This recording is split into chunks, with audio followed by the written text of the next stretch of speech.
Bien, docente, buenas noches. Em, en este video vamos a hacer un breve repaso sobre lo que es, ¿no? La actualidad del Perú en el tema sobre la corrupción desde la época de Alberto Fujimori, ¿no? En aquel entonces, después de un desastroso gobierno de Alan García Pérez, sobre el tema, como todos ya creo que conocemos, sobre el tema lo que es la inflación. Se vino la candidatura en el año 1990 de un ingeniero agrónomo de origen japonés llamado Alberto Fujimori y un no conocido ya novelista, ¿no? Escritor, Mario Vargas Llosa. La contienda electoral se decidió en base a planes, ¿no? A los planes de gobierno que proponían, ¿no? Lo que Mario Vargas Llosa proponía era, era un plan y promovió un programa de tratamiento de choque económico que muchos temían que pudiera enviar a la pobreza a muchos peruanos. En cambio, Alberto Fujimori se posicionó con una alternativa de status quo. Esta propuesta lo sirvió a Alberto Fujimori para ganar tranquilamente la presidencia de aquel entonces. Pero tan pronto asumió el cargo, implementó un cargo muy austero, ¿no? Aquel entonces, tanto así su ministro lo anunció de esta forma el 8 de agosto de 1980. El plan, entre otras cosas, elevó el precio de la gasolina en un 3000%, conocidos como colectivamente como el Fujishock, ¿no? Las medidas finalmente, finalmente lograron estabilizar, ¿no? La economía, pero a un precio muy alto para el peruano promedio. Al Fujishock le siguió un autogolpe de aquel entonces, ¿no? Fujimori disolvió la legislatura y configuró un Congreso repleto de sus, de sus aliados, con las personas que de repente podían, ¿no? Manipularlos, ¿no? Y desde ese entonces la corrupción hasta ahora se sigue viendo, ¿no? Como el señor manipulaba, ¿no? En aquel entonces los peruanos ya estábamos acostumbrados, ¿no? Ya estaba acostumbrados de repente, ¿no? Y han tolerado la toma del poder de aquellos entonces, ¿no? Con las esperanzas de que Fujimori los pudiera ayudar a estabilizar econo- la economía y la política de aquel entonces, ¿no? Lo cual lo hizo. La economía creció.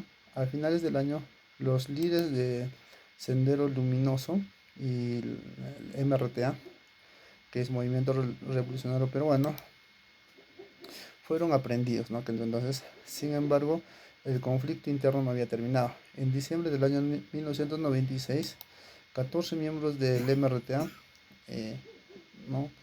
irrumpieron en la embajada japonesa, ¿no? Y cientos de personas importantes fueron tomados como rehenes, ¿no? Los captores querían hacer un cambio, ¿no? Que liberaran a los líderes de Sendero Luminoso a cambio ¿no? De soltarlos, ¿no? Pero la mayoría de los rehenes fueron liberados desde un principio. 72 hombres fueron retenidos, ¿no?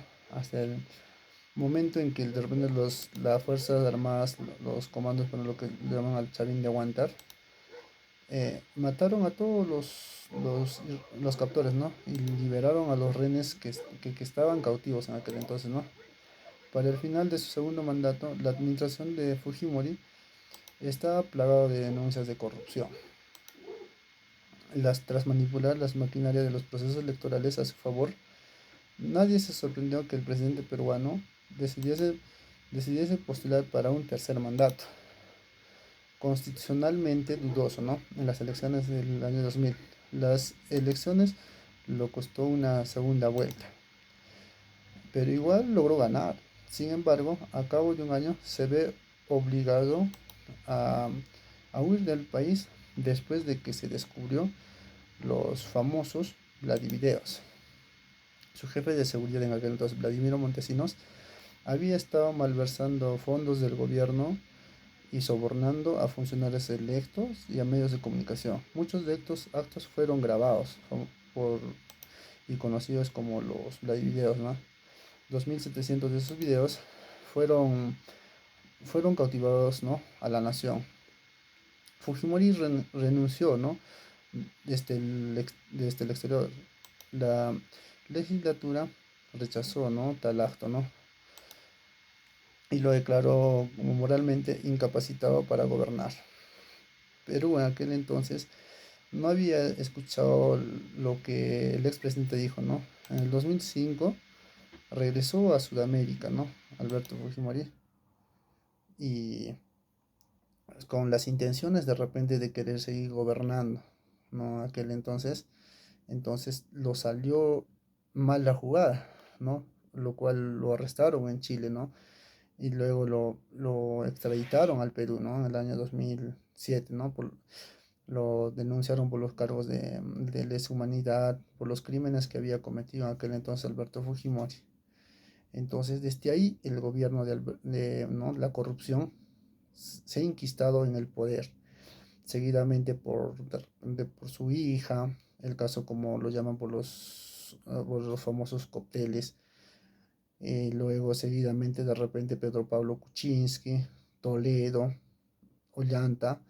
En el gobierno de Ollanta, la economía siguió creciendo. Se dio también el tema de corrupción también por las famosas agendas de Nadine Heredia. El Pedro Pablo Kuczynski, igual, ¿no? Con el caso de repente en el gobierno de Pedro Pablo Kuczynski, lo que más lo perjudicó fue que fue tomado prácticamente por los fujimoristas, ¿no? Por los legisladores de Fuerza Popular, ¿no?, de aquel entonces, y bueno, y en la actualidad sigue, ¿no? Y entonces tuvo que renunciar Pedro Pablo Kuczynski, ¿no? Y tuvo esto, pasar el gobierno a Alberto Vizcarra. Alberto Vizcarra igual, estuvo también inquistado, o bueno, estuvo pegado a la corrupción, ¿no? Luego después lo siguió Merino, ¿no? El famoso, creo que fue su periodo de 5 días nomás, ¿no? El cual tuvo que renunciar obligadamente por la muerte de dos jóvenes, ¿no? De Inti y Brian, tuvo que renunciar. Después, seguidamente, estuvo, ¿no?, la presidencia a cargo de Sagasti, ¿no?, el cual culminó su periodo, ¿no?, de Pedro Pablo Kuczynski. Seguidamente ya, luego se vino el periodo ¿no?, de Castillo, ¿no?, el cual de repente también estuvo plagado igual, ¿no?, de corrupción, ¿no?, por la situación de aquel del callejón de donde se reunían, ¿no?, en la salita. También lo inculparon de repente también ¿no?, de tener vínculos con su familia, contrataciones con su familia, ¿no? Y también por el último tema que lo destituyeron, ¿no? Fue por que también por rebelión, ¿no? Y así sucesivamente, bueno, y así como estamos viviendo ahorita en la actualidad, hemos visto muchos casos de corrupción en el Perú, tal cual de repente se sigue llevándose el caso, ¿no? De repente de Keiko Fujimori, ¿no? Por el caso de Odebrecht también, ¿no? Que el famoso Barata confirmó, ¿no?, que había dado dinero a muchos candidatos, ¿no?, para un apoyo, ¿no?, como para que lo hagan el favor. Y así ahora, ¿no?, de repente estamos viviendo con este gobierno de Dina Boluarte, igual, estamos en el mismo problema, ¿no?, de la corrupción, ¿no?, de sus familiares, bueno, lo cual esto afecta notablemente a los peruanos, ¿no? Y ahora ya veremos qué es lo que pasa más adelante, ¿no? Con el caso también que lo están involucrando, a la fiscal Patricia Benavides, por una organización criminal, ¿no? Lo cual que esto afecta al ciudadano de pie, ¿no? Por la situación del costo de vida. Nosotros los peruanos tenemos que estar pagando este tema, ¿no? Eso sería todo. Gracias.